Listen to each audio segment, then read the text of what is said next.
ہم اور آپ رسول اللہ صلی اللہ تعالی علیہ وسلم کی مقدس بارگاہ میں درود پڑھتے ہیں تو آپ کا اور ہمارا نام، آپ کے والد اور ہمارے والد کا نام فرشتوں کے ذریعے رسول اللہ صلی اللہ تعالی علیہ وسلم کی بارگاہ میں پیش کیا جاتا ہے۔ کتنی خوش نصیبی کی بات ہے کہ ایک امتی اپنے رسول پر درود پڑھ رہا ہے تو اس کا نام بھی پیش کیا جا رہا ہے اور اس کے والد کا نام بھی پیش کیا جا رہا ہے کہ یا رسول اللہ، اس نے جو فلاں کا بیٹا ہے یا فلاں کا لڑکا ہے، یا رسول اللہ انہوں نے آپ کی بارگاہ میں درود و سلام بھیجا ہے۔ یہ کتنی خوش نصیبی کی بات ہے۔ اور درود شریف یہ بہت سی پریشانیوں کا حل ہے۔ 500 سال پہلے کے بزرگ ہیں جن کا نام حضرت شیخ شبلی رحمۃ اللہ تعالی علیہ، یہ حج کے لیے جب تشریف لے گئے تو انہوں نے ایک نوجوان کو دیکھا کہ خانہ کعبہ کا وہ طواف کر رہا ہے اور طواف کرنے کے دوران میں وہ درود پڑھ رہا ہے، مینا میں ہے تب بھی درود پڑھ رہا ہے، عرفات میں ہے، مزدلفہ میں ہے، وقوف عرفہ کر رہا ہے، اور جو حج کے جتنے ارکان ہیں سب میں دعاؤں کی جگہ پر وہ درود شریف پڑھ رہا ہے۔ تو حضرت شیخ شبلی رحمۃ اللہ تعالی علیہ جو بہت پرانے بزرگ ہیں، انہوں نے کہا کہ جب میں نے نوجوان کو دیکھا کہ دعاؤں کی جگہ پر وہ درود پڑھ رہا ہے تو میں نے اس سے پوچھا، نوجوان کچھ ہمیں بتاؤ کہ تم یہ درود بکثرت کیوں پڑھ رہے ہو؟ ہر مقام پر حج کے تمام ارکان اور رکن میں تم درود پڑھ رہے ہو، اس کا سبب کیا ہے؟ تو اس نوجوان نے کہا کہ میں نے درود کی برکتیں دیکھی ہیں، مجھے دعائیں یاد ہے لیکن میں نے درود کی برکتیں دیکھا ہے، اس لیے میں درود شریف پڑھ رہا ہوں۔ تو انہوں نے کہا کہ مجھے بھی کچھ بتاؤ گے؟ تو انہوں نے کہا کہ ہاں میں آپ کو بتاؤں گا۔ واقعہ یہ ہے کہ میں اپنے والد صاحب کے ساتھ حج کے لیے نکلا تھا۔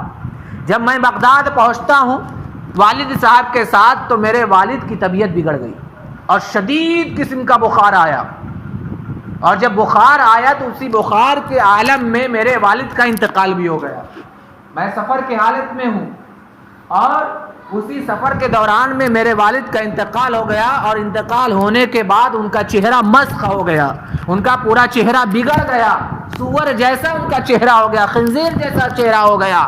میں تو کانپ گیا اپنے والد کی اس حالت کو دیکھ کر کے۔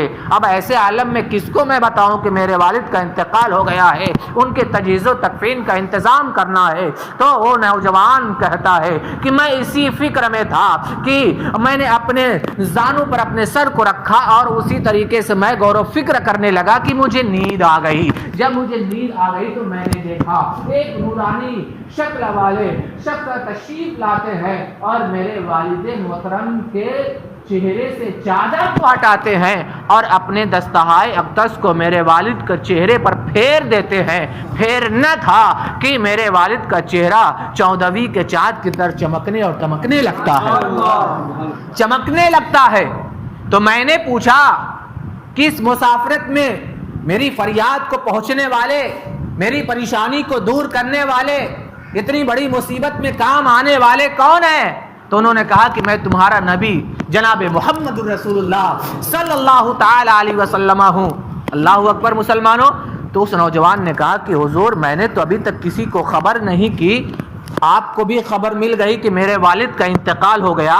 تو انہوں نے کہا کہ ہاں مجھے بھی خبر مل گئی کہ تمہارے والد کا انتقال ہو گیا۔ وجہ یہ ہے کہ تمہارے والد ہر رات میں میرے اوپر 300 مرتبہ درود پڑھا کرتے تھے، اور جب آج میری بارگاہ میں وہ درود نہیں پہنچا تو میں نے اس پہنچانے والے فرشتے سے کہا کہ فلاں شخص کا درود میری بارگاہ میں نہیں پہنچا ہے، تو خبر دی گئی کہ یا رسول اللہ فلاں جگہ پر اس کا انتقال ہو گیا ہے۔ میں آج تمہارے والد کی دستگیری کے لیے آیا ہوں، تمہارے والد کی مصیبت کو دور کرنے کے لیے آیا ہوں۔ اللہ اکبر مسلمانوں۔ اس کے بعد اس نوجوان نے بیان کیا کہ جب صبح صبح کی سفیدی نمودار ہوتی ہے تو ہر چہار جانب سے لوگ میرے والد کے جنازے کی طرف آ رہے ہیں اور نہایت عزت و احترام کے ساتھ میرے والد کا جنازہ تیار کیا جاتا ہے، قبر کھودی جاتی ہے، تکفین و تجہیز کا انتظام کیا جاتا ہے اور اس کے بعد میرے والد کی نماز جنازہ پڑھ کر کے دفن کر دیا جاتا ہے۔ میں نے لوگوں سے پوچھا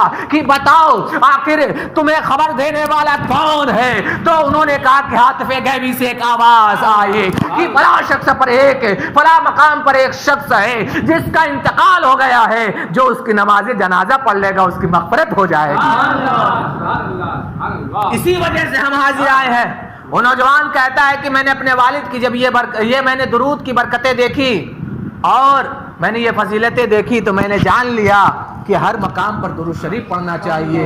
اسی کو اعلیٰ حضرت علیہ رحمت رضوان نے ارشاد فرمایا کہ فریاد کرے امتی حال زار میں